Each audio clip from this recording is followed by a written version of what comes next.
Hello and welcome to my video about how to set up an Echolink node using the Kenwood TM-D710 and the built-in interface that comes with that radio along with cabling that you can purchase separately to set up your own Echolink node. I am N3FHW, my name is Joe, and I am in Hampstead, Maryland, and I hope you enjoy this video. Okay, so the first thing you're going to need obviously is a Kenwood transceiver for 2 meters and 440. It's an FM dual bander. It is the model TM-D710, and let's go ahead and switch it on. Now, when I switch it on here, I already have things set up in this, so I'm not going to go through the standard setup. On this left-hand side here is the setup for the Echolink node. On the right-hand side, although off frequency, there now it's on frequency, is my APRS node. And so in this particular case, the right side is handling the data for the APRS, and the left-hand side is handling the Echolink node. It is on 446.075. It is running low power, which is 5 watts, and it is a simplex node.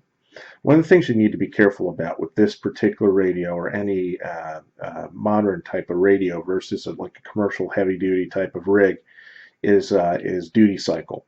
So you want to keep the power low as possible to maintain communications. In this particular case, this node is only used while I'm at my house, outside of the shack, in the backyard or in the neighborhood. So 5 watts low power is all I basically need to have in order to make things work correctly and maintain a signal. I use Baofeng HT, which I will show later, for my communicating with the node, and that setup works very well when I'm in and around my property here. If you use a higher power, then you run the risk of blowing out the finals on the radio, overheating, all kinds of other issues. If you have a long transmission, such as you would get during a net or on a conference or something like that on Echolink. So you need to be very aware and very careful of it. Right over here on this side, you'll see this this symbol here. That means that the radio is in Echolink mode. I'm sorry. And basically, the way you get that into that mode after things are set up is with the radio off, you hold down the F2 button and turn on the radio. In this case, you're going to see it go off because I've turned it off. So again, you hold down this button and you turn it on, and you'll see that is back on. The connections that you have on this radio are in the next sequence here, and I'll show what you need to have. The cabling that you see here is provided at an extra cost from Kenwood. You can also buy aftermarket ones if you look on eBay. But basically, there is a cable on the left-hand side that is your audio cable. The pink connector goes to the microphone, the green connector to the speaker. The connector on the right is a serial adapter that allows the radio to be controlled. Both of those get connected to the rear of the actual main radio module, and not the control head. The serial port will also have to have an adapter for most modern computers for USB if you don't have a serial board, and one of those USB converters, serial to USB. You'll need the drivers for that to make that work. Now, that's basically the only two connections that you have to the between the radio and the computer. Once you have the cabling hooked up and the radio set up correctly, one of the considerations you need to give is what frequency you're going to put your link on. In very crowded areas, I'm basically in the Baltimore, Washington metro area. 2 meters is pretty jammed up with all kinds of frequencies being occupied by various links and so forth. I decided to go to the 440 band.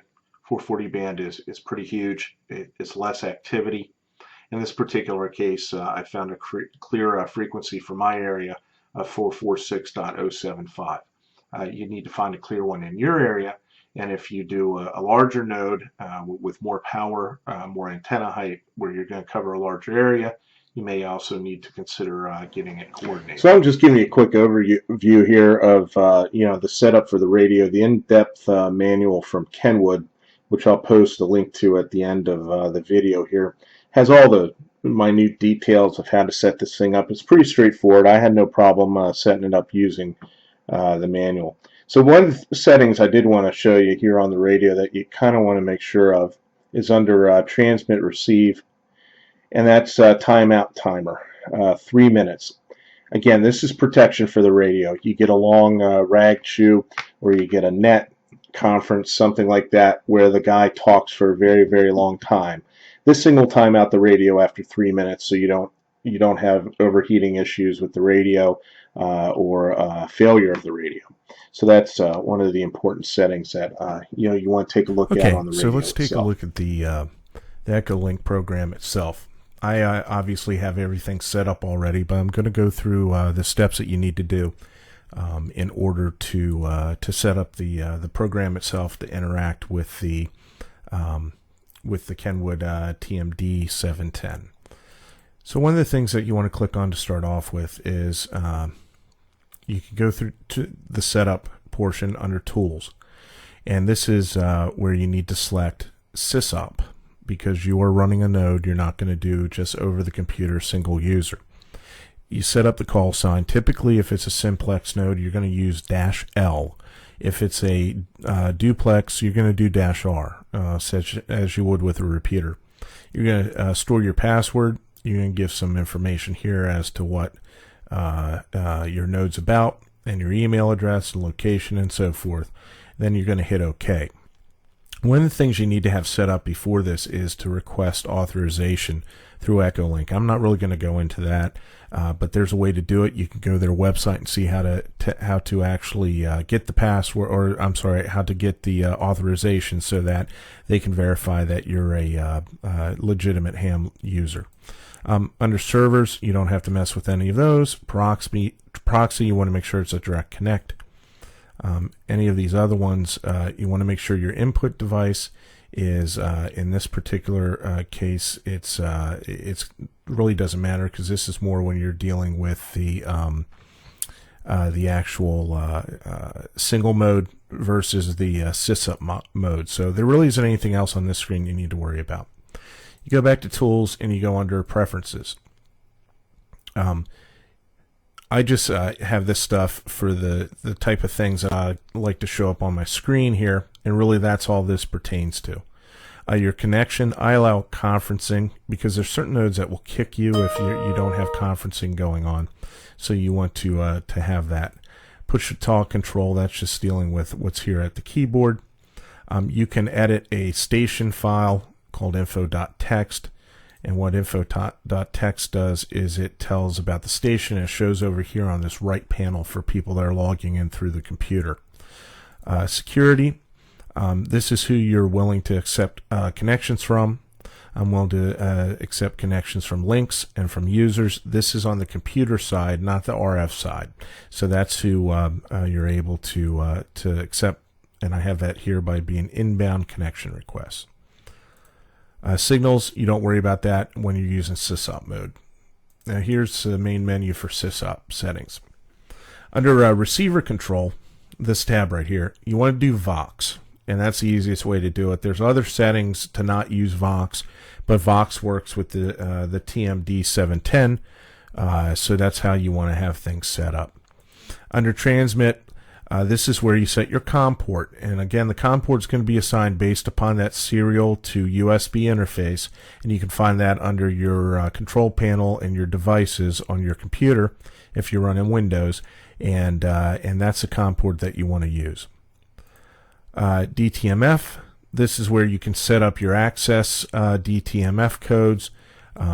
I left most of the standard to disconnect. It's a £. To connect, you just enter the node number. You can also do shortcuts and assign numbers to it. These are some of the more popular conferences or repeaters that I use, so I have those in there so I can just do a quick code instead of having to know what the full node number is. Under ident, I actually set up audio files that do a spoken identification. You can pick spoken voice, in which it's the computer saying your call sign. You can do Morse, where it does CW. And this is how you can have it identify. Basically, I have it identify when I'm not active. Your other options here are announcing connects. That announces the station that connects and announces the station when it disconnects. It only does it if it mutes if the frequency is busy. It plays a courtesy tone because I like to know from my HTN that there's an active link and that what I'm hearing the audio is actually my link versus something else. And then let's see here. That's pretty much all those. In play an activity reminder. You can set that however you want to. Signals. Now these are where I have custom files. Again, I've recorded them myself for connects, disconnects. I think I did a custom courtesy tone, but you can leave those at default and it would just be the spoken computer voice. Remote, I've enabled my node to be able to be remoted into, and it gives you a web screen basically to do disconnects and things like that in case you get hung up, because basically on a simplex node, if the transmitter is transmitting, it cannot receive, so you can't send a control signal. So if you have a hung transmission, you can't send a disconnect signal to turn off the radio. This is a way, if you're remote, that you can get into the web browser and disconnect. There's a couple other features that are on that screen as well. And then here's just some information regarding the station itself. And I don't have it reporting to APRS because that's assuming that it's using a TNC. And in this case, it's not. We're using the Kenwood APRS for my APRS side of things. And that's basically the setups that you have regarding the station itself. One of the most important things and one of the biggest problems that you'll run into with Echolink is making sure that the firewall and the router is set up properly. If you click on this, it runs through a series of tests, and these tests should all say succeeded in order to work properly. And I'm not going to get into it because there's many tutorials out there about how to do it, but basically in your router, you're going to have to set up the ports 5198, 5199, and 5200 as being port forwarded to the computer on which you have your Echolink program running. So that's very important. Things will not work if that doesn't happen. So you need to make sure that that occurs. Well, now that you have the initial items set up in the Echolink program, you can go ahead and start doing some testing. And one of the things you want to test is your audio levels. What you want to make sure is that you're not overdriving your audio that you're sending out over the node. And you can do that by connecting to the test server, which is node 9999. And you connect to that and you can get an idea of how your audio sounds, and you can look at the Echolink program and see if you're overdriving that audio. So let's go ahead and connect to that. We're using my little Baofeng, which is a great little radio. 39 bucks or 49 bucks, whatever I paid for it. And it's the UV5R. I use this for satellite work, and I use this for talking on this node all the time. So let's go ahead and let's connect to the test server and test things out here.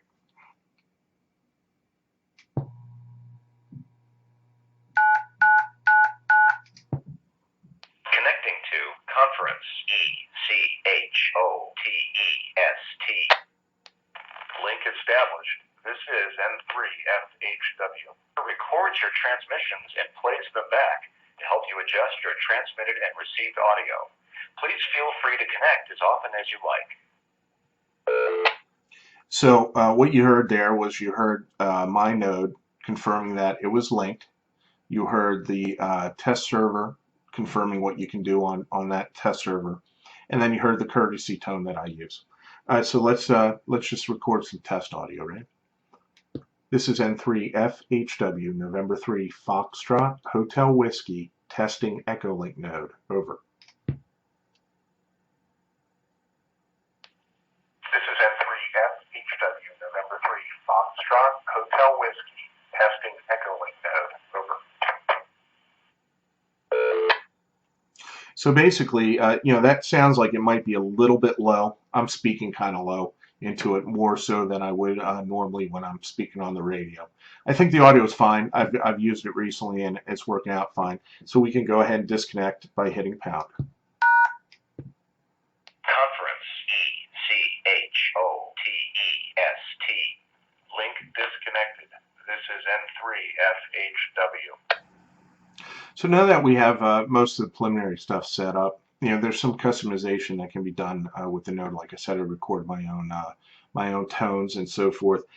Let's go ahead and just try it out. We're going to connect to one of the repeaters that I use quite a bit that hosts the Alaska Morning Net, and we'll try to do a QSO, or at least listen in on the node, and you can get an idea. Again, you're using your handheld. I use this just as a local node around the property here. So you use this to access my node.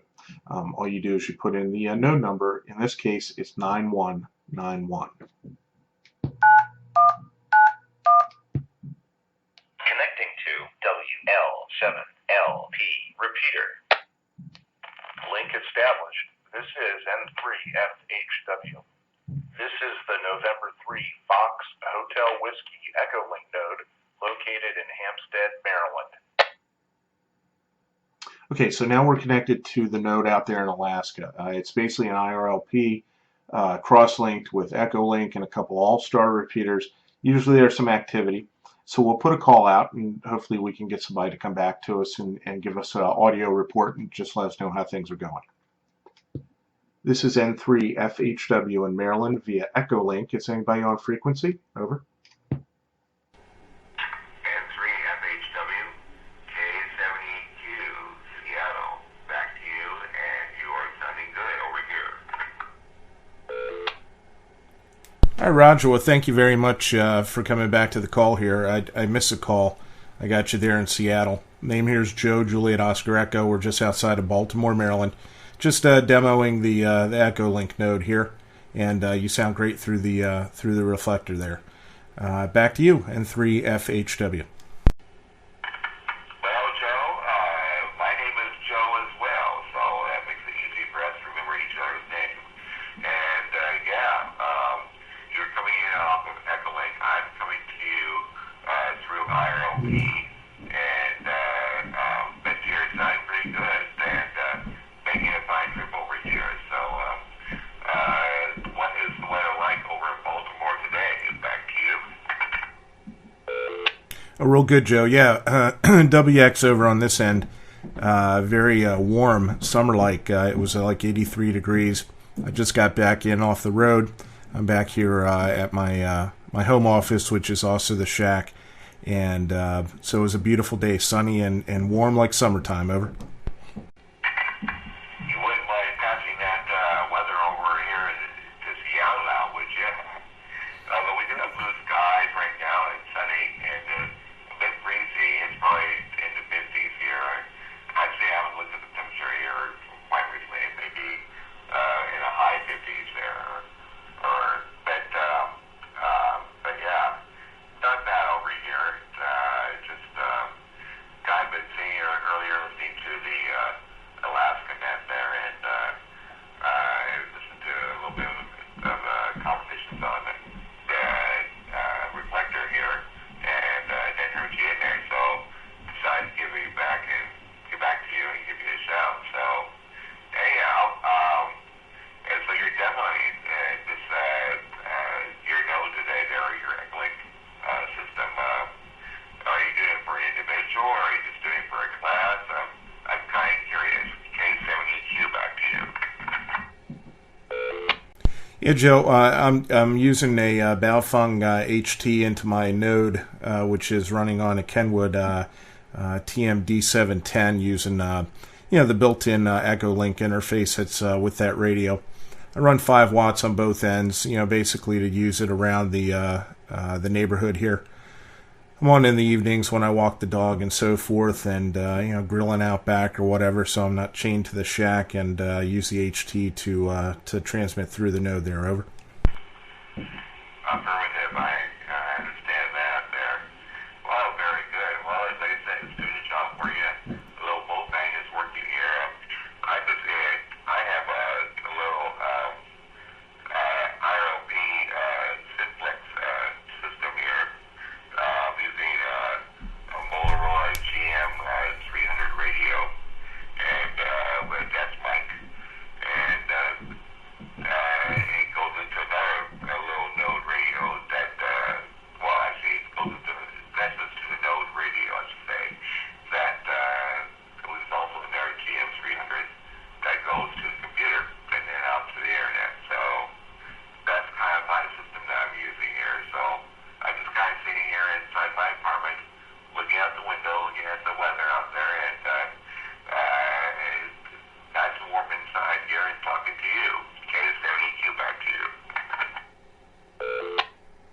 A K70Q and 3FHW. Okay, Joe, well, we're all good. Yeah, I'm thinking about building an IRLP node as well. I'm thinking about doing the Raspberry Pi version of it, and I've been looking into that the past couple weeks, so I might end up doing that, or maybe Santa Claus will bring me one for Christmas. Who knows? I'll have to ask the wife for that. Okay, well, good. Well, I appreciate you coming back to me in 73, and thanks for coming back to my call. I'll hope to catch you on here again. This is the node that I'm typically on, or the link through the reflector here. So, all right, Joe 73, and again, thanks for coming back to my call. This N3FHW in Baltimore, Maryland. Yeah, well, very much the pleasure there, Joe. And got a question for you, Basic, coming through your link there. So you're using, since you're going into Reflector, I can look it up there, I suppose. Yeah, I can do that. I just have to stop being lazy, mosey on over to his computer and take a look. And see what your link number is there. But anyway, thank you very much, sir. It was my pleasure to come back to you, and you have fun there with that bolt bang. Sounds like it's working for you. With that, 73 to you, this is Joe, K70Q, and I'll be cleared. Yeah, K70Q and 3FHW. Okay, Joe, real good. Yeah, my Echolink number is 355200, and that's through Echolink. And the way I'm coming into the reflector is through the repeater there, WL7. I think it's LP is the repeater that's linked to the IRLP. So that's how I get in. There's another way to get in through Texas, through I think K5FX is a repeater. So there's a couple different ways to get in. I can listen in on the Alaska morning net, though. So 73 Joe, thanks again. And 3FHW. Well, thank you, Joe, for the info. And I forgot to mention there, too, that I also have an Echolink node. It's the Echo IRLP node setup here. And that Echolink number is 4181. So you'll feel free to be calling that direct as well. All right, Joe, have a great day, and pleasure talking to you. Look forward to perhaps talking to you again in the future on here. So with that said, this is K70Q, and I'll be clear. WL7LP, repeater. Link disconnected. This is N3FHW. All right, so basically the node is disconnected there, and that shows how you do a QSO. In that particular case, that's a very active node, and so there's a lot of guys that monitor that particular node. You're going to have hit or miss. Some activity on Echolink isn't it's not super active, and then other nodes it's way active. So one of the fun things you can also do is enter 01, which is a random node that'll come up, and I've just found QSO sitting outside doing that. So hopefully you found this helpful, and if you have any questions, you can email me. Again, the in-depth manual, which we'll have a link to right at the end of the video, is going to give you all the detailed information you need for setting up the Kenwood TM-D710 for Echolink. So enjoy. This is Joe, N3FHW. Thank you for watching.